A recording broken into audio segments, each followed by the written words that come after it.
사사기 1장 27절에서 36절입니다. 므낫세가 베스안과 그에 딸린 마을들의 주민과 다아낙과 그에 딸린 마을들의 주민과 돌과 그에 딸린 마을들의 주민과 이블람과 그에 딸린 마을들의 주민과 무깃도와 그에 딸린 마을들의 주민들을 쫓아내지 못하매 가나안 족속이 결심하고 그 땅에 거주하였더니 이스라엘이 강성한 후에야 가나안 족속에게 노역을 시켰고 다 쫓아내지 아니하였더라. 에브라임이 게셀에 거주하는 가나안 족속을 쫓아내지 못하매 가나안 족속이 게셀에게서 그들 중에 거주하였더라. 스불론은 기드론 주민과 나할롤 주민을 쫓아내지 못하였으며 가나안 족속이 그들 중에 거주하면서 노역을 하였더라. 아셀이 악고 주민과 시돈 주민과 알랍과 악십과 헬바와 아빅과 르홉 주민을 쫓아내지 못하고 아셀 족속이 그 땅의 주민 가나안 족속 가운데 거주하였으니 이는 그들을 쫓아내지 못함이었더라. 납달리는 베세메스 주민과 베다낫 주민을 쫓아내지 못하고 그 땅의 주민 가나안 족속 가운데 거주하였으나 베세메스와 벳아낫 주민들이 그들에게 노역을 하였더라. 아모리 족속이 단 자손을 산지로 몰아넣고 골짜기에 내려오기를 용납하지 아니하였으며 결심하고 헤레스 산과 야알론과 사알빔에 거주하였더니 요셉의 가문의 힘이 강성함에 아모리 족속이 마침내는 노역을 하였으며 아모리 족속의 경계는 아그라빔과 비탈의 바위부터 위쪽이었더라. 아멘. 오늘 말씀은 쫓아낼 힘이 있는데 쫓아내지 아니하다 라는 말씀 가지고 함께 나누겠습니다. 이제 사실은 어떻게 보면 여호수아가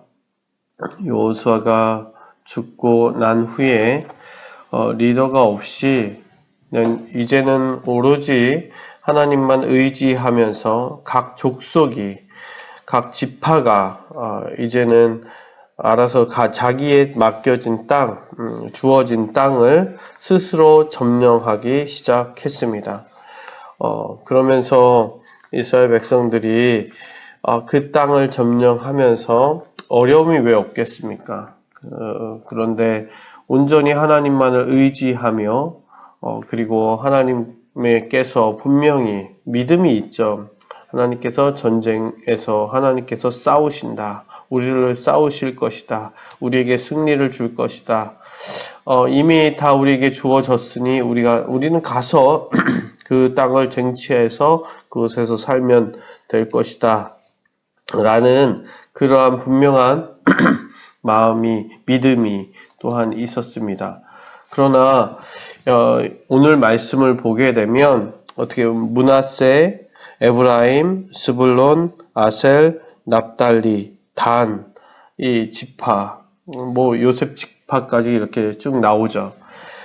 근데 이들이 자기의 주어진 땅들을 각자의 땅에 가서 그 가나안 족속들, 이미 살고 있는 원주민이죠.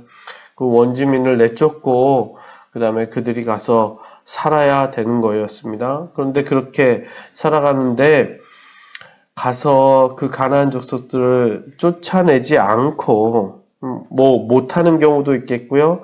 않는 경우도 있겠고요. 어떤 단지파 같은 경우는 힘이 아모리 족속 그 경계에 있다 보니까 다는 그 맨 위쪽에 어떻게 보면 골짜기, 아주 험한 골짜기 그 땅인데 불만도 있겠지만 그런데 그 험한 그곳이 왜 그러냐, 아모리 족속 경계에 있기 때문에 그래서 다 몰아내야 되는데 너무나 쉽지가 않았던 것입니다. 그렇게 힘도 조금 모자라고 아니면은 이렇게 그냥 오늘 말씀 가운데는 쫓아내지 않고 그들에게 노역을 시켰다. 요셉 지파도 힘이 강성하지만 그들을 아모리 족속이 마침내 노역을 하였다. 노역을 시킨 것이죠. 그러니까 종으로 부린 것입니다.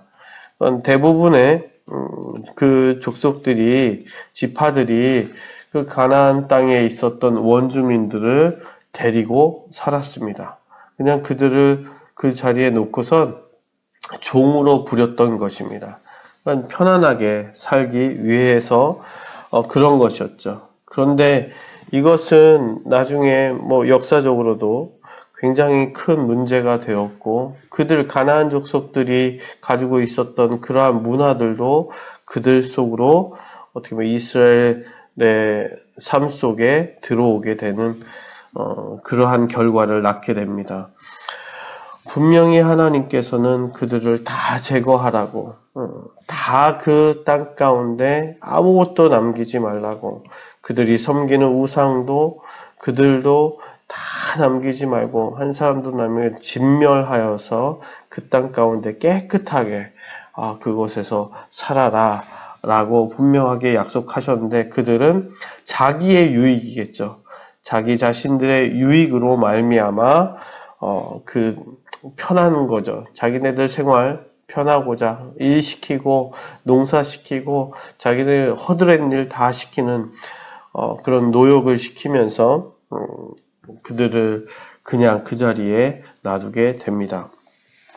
저와 여러분들의 오늘의 신앙을 한번 좀 돌아봅니다. 이들이 힘이 없어서 힘이 있는데도 불구하고 쫓아내지 않는 이유는 자기네들 유익을 위해서였습니다. 우리가 우리 가운데 잘 보면 하나님께서 원하셨던 그러한 부분들이 있습니다. 모든 죄를 제거하고, 야, 너희들 분명히 그러한 안 좋은 것들이, 우상을 섬기는 것들이 나중에는 너희들을 힘들게 할 것이다. 그리고 나를 버리게 할 것이다. 분명히 하나님은 알고 있었기 때문에, 그 죄성을 알고 있었기 때문에 분명히 우리들도 신앙생활을 하게 됩니다. 예수님을 만나게 되고요. 그 예수님을 통하여서 우리의 모든 죄가 그 십자가 위에서 진멸당하고 우리의 정결함을 얻게 되고, 그래서 성결한 마음과 우리의 육신을 가지고 하나님을 예배하고 하나님을 섬기게 되고 하나님을 믿고 따르는 삶이, 거룩한 자녀가 된 것이 우리들의 삶입니다. 그래서 그 가운데에 혹 우리 가운데 아직 남아있는 것이 있다면 우리의 유익을 구하는 것이겠죠. 나의 유익 때문에 내려놓지 못한 것들, 여전히 내가 회개하지 못한 것들, 아직 남아있는 나의 죄성들, 아니면 나의 환경 가운데 남아있는 것들, 그것 때문에 내가 유익을 구할 때에 그것이 나를 발목 잡을 수 있다라는 것, 다시 한번 우리들의 신앙을 돌아봅니다. 오늘 하루 살아가는데 분명히 우리에게는 오늘 하루 이길 힘, 충분한 힘을, 그리고 우리가 믿는 그 하나님은 오늘도 감당하고도 남는 그 위대하신 하나님이신 줄 믿습니다. 그분만을 의지하고 그분께서 말씀하시는 것, 우리의 삶을 정결케 하시라는 것, 그것을 내가 예수 그리스도를 믿는 그 믿음으로 말미암아 살아가실 수 있는 우리 거룩한 성도님들 되시길 주님의 이름으로 축원합니다.